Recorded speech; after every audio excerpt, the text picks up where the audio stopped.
Ano nga ba ang maaaring makalinlang sa atin sa mundong ito, mga alipin ni Allah? Unang-una, mga kapatid sa Islam, kapag hindi natin naingatan, ang unang makakalinlang sa atin sa mundong ito ay ang pera. Binangkit ni Propeta Muhammad sallallahu alaihi wasallam sa kanyang isang hadith, inna likulli ummatin fitna wa fitnatu ummati al-mal. Lahat ng nation, ika ni Propeta Muhammad sallallahu alaihi wasallam, ay mayroon fitna, mayroon pinsala. Wa fitnatu ummati al-mal, at ang fitna o ang makakapinsala sa aking umma, ika ni Propeta Muhammad sallallahu alaihi wasallam, ay ang pera. Napapansin natin sa panahon natin ngayon, nang dahil sa pera, maraming mga taong nakakalimutan nila ang araw ng paghuhukom, ang muling pagkabuhay dahil sa paghahangad ng pera. Sino ba ang alam natin na tao na kinalimutan niya ang araw ng paghuhukom dahil sa pagmamahal sa pera? Si Qarun. Si Qarun na dating tagasunod ni Musa alayhi salam, subalit nang dahil sa sobrang pagmamahal niya sa pera, nakalimutan niya ang kagayahan ni Allah subhanahu wa ta'ala. Nang dahil sa sobrang pagmamahal ni Qarun sa mundong ito, nakalimutan niya na mayroong pa siyang Panginoon. So ito ang dapat una-una natin iniingatan. Malinlang tayo ng pera sa mundong ito, dahil makakalimutan natin ang araw ng muling pagkabuhay kapag nagpalinlang tayo sa pera. Sinabi ni Allah subhanahu wa ta'ala sa banal na Quran, kalla innal insana layatgha ar-ra'ahu istaghna. Hindi ba ang tao layatgha, nagiging masama, ar-ra'ahu istaghna, kapag nakita niya sa sarili niya na mayroon na siyang kakayanan? Ito yung nature, ito yung ugali ng tao. Kapag nabilib siya sa kanyang sarili, lumalabas ang kanyang pagiging masama.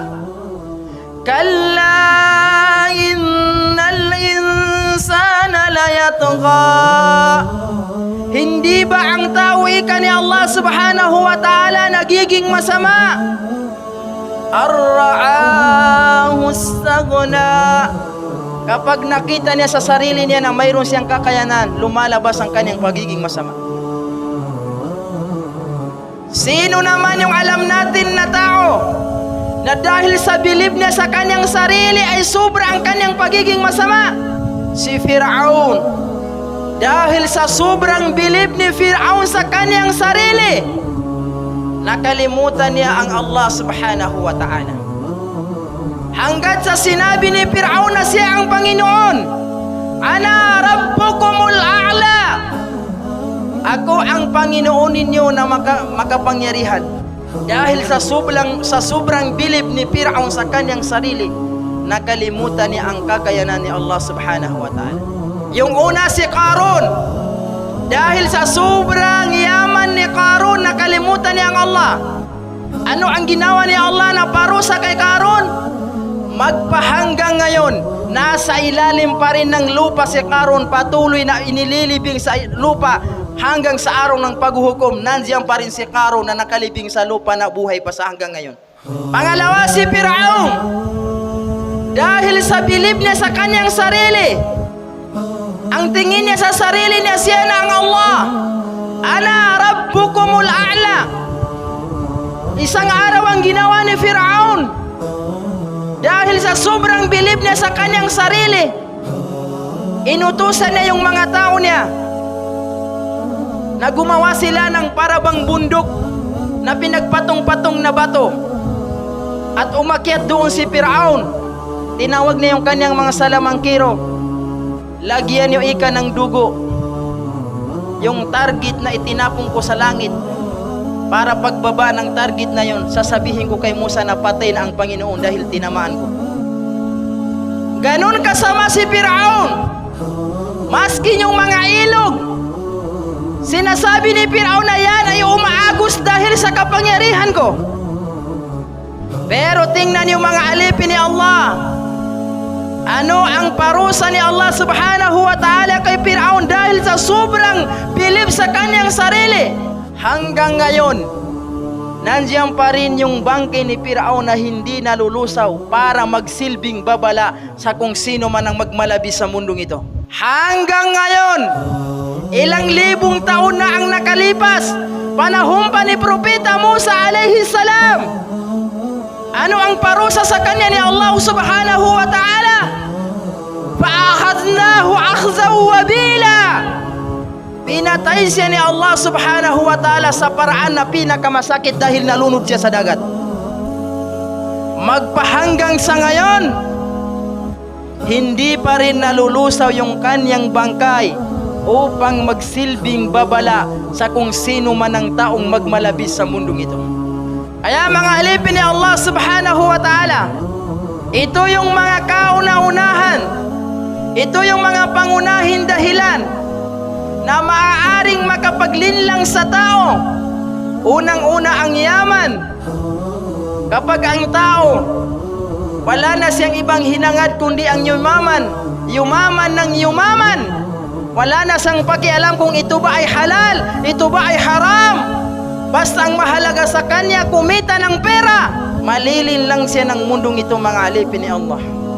Pangalawa, yung pagiging hari. Tingnan niyo si Firaun. Dahil sa kanyang pagiging hari, nabilib siya sa kanyang sarili, nakalimutan niya ang kakayanan ni Allah subhanahu wa ta'ala. Ano ang pinarusa sa kanya ni Allah? Fa'akhadnahu akhzaw wabila. Kinuha siya ng Allah subhanahu wa ta'ala, pinatay siya ni Allah subhanahu wa ta'ala sa pinakamasakit na paraan ng pagkamatay. Mapahanggang ngayon, hindi pa rin nalulusaw yung bangkay ni Firaun upang magsilbing babala sa kung sino man ang taong magmalabis sa mundong ito. Si Propeta Muhammad sallallahu alaihi wasallam ay nagsabi pa sa kanyang isang hadis, "Man kanatid dunya hammahu farrakallahu alaihi amrahu wa ja'ala faqrahu baina aynayhi wa lam ya'ti min ad-dunya illa ma kutiba lahu." Ang sino mang tao na mas mahalaga sa kanya ang mundong ito kaysa sa araw ng paghuhukom, farrakallahu alaihi amrahu, ibibigay sa kanya ng Allah subhanahu wa ta'ala ang kanyang pangarap. Ibibigay sa kanya ni Allah subhanahu wa ta'ala ang mundong ito. Waj'ala faqrahu baina aynayhi, subalit ilalagay ni Allah subhanahu wa ta'ala ang kahirapan sa pagitan ng kanyang dalawang mata. Anong ibig sabihin, mga alipin ni Allah? Di ba kung minsan mayroon tayong mga kakilalang sobrang yaman na tao, pero ang hanap buhay niya ay haram? Minsan nagtataka tayo, bakit ang yaman-yaman ng tao na yan hindi pa siya tumitigil sa hanap buhay na haram? Dahil nandoon sa pagitan ng kanyang mata ang kahirapan, ang tingin niya sa sarili niya, mahirap pa rin siya. Walam ya'tihi minad dunya illa ma kutiba lahu. Samantala wala naman siyang makukuha sa mundong ito illa ma kutiba lahu, maliban sa kung ano ang itinakda sa kanya ni Allah subhanahu wa ta'ala. Wa man kanatil akhirata niyatahu, subalit sino naman yung tao na mas mahalaga sa kanya ang araw ng paghuhukom, ang muling pagkabuhay, jama'allahu lahu amrahu, ipagkakaloob sa kanya ni Allah subhanahu wa ta'ala ang kanyang hinahangad, waj'ala ginaaha fi qalbihi, at ilalagay ni Allah subhanahu wa ta'ala ang yaman sa kanyang puso. Ibig sabihin, kahit mababa lang yung kanyang pamumuhay, kontento na siya dahil ang mahalaga sa kanya ang araw ng paghuhukom, hindi ang mundong ito. Mga alipin ni Allah, hindi tayo pinagbawalan ni Allah subhanahu wa ta'ala ng maghanap buhay sa mundong ito. Sinabi ni Allah subhanahu wa ta'ala sa banal na Quran sa Suratul Qasas, ayat 77 sa Suratul Qasas, wabtagi fima ataka Allahu daral akhirah wala tansa nasibaka minad dunya. Magsumikap ka sa mga gawain na para sa araw ng paghuhukom.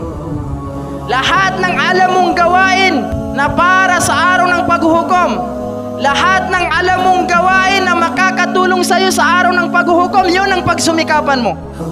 Subalit ano ang sabi ni Allah subhanahu wa ta'ala? Wala tansa nasibaka minad dunya. Huwag mo rin kalimutan ano yung ipinagkaloob sa iyo ni Allah subhanahu wa ta'ala na halal sa mundong ito. Ibig sabihin mga alipin ni Allah,